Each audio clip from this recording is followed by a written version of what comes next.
Welcome back to Cronkite News. I'm Marty Salvov, and this is your Cronkite Sports Report. The Phoenix Mercury will welcome 2 new forwards to the team after last night's 2022 WNBA Draft. Without picks in the first 2 rounds due to trades to acquire guards Kia Nurse and Diamond DeShields, the team made the best of the draft.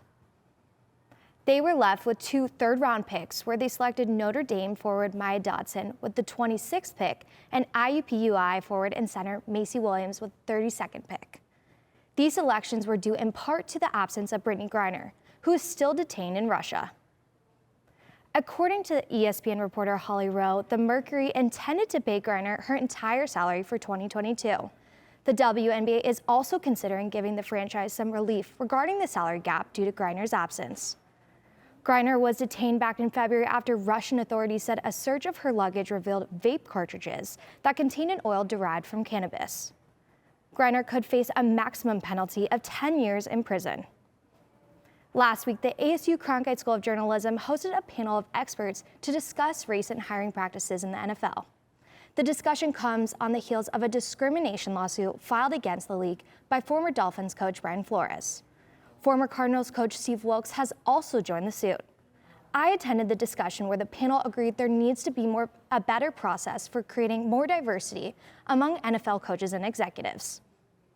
People in position to make decisions doesn't always look like that, and there lies the problem. And until it becomes like what it looks on the field, with people making decisions in the offices, then it's very difficult to get change.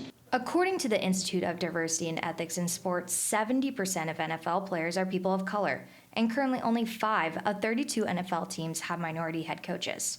Former NFL coach Marvin Lewis says there needs to be more serious consideration of minority candidates for these jobs. Give me feedback about why as one of the candidates, so that the next time around, if that is an issue, I can address the issue.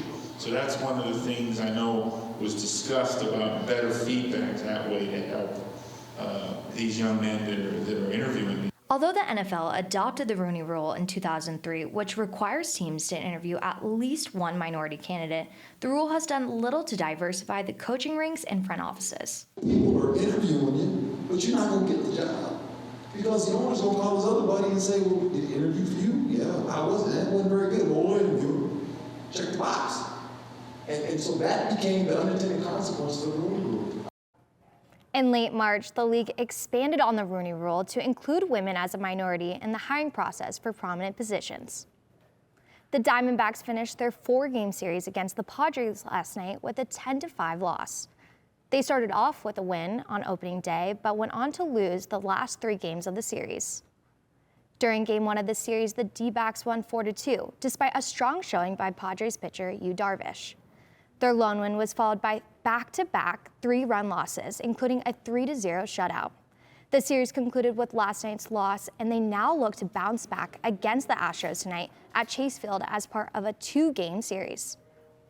Phoenix Suns head coach Monty Williams was voted Coach of the Year by the National Basketball Coaches Association for the 2nd year in a row. This comes after finishing with a league's best 64 wins, which also set the franchise record for most wins in a season. That's it for today's Cronkite Sports Report. Back to you, Mitchell.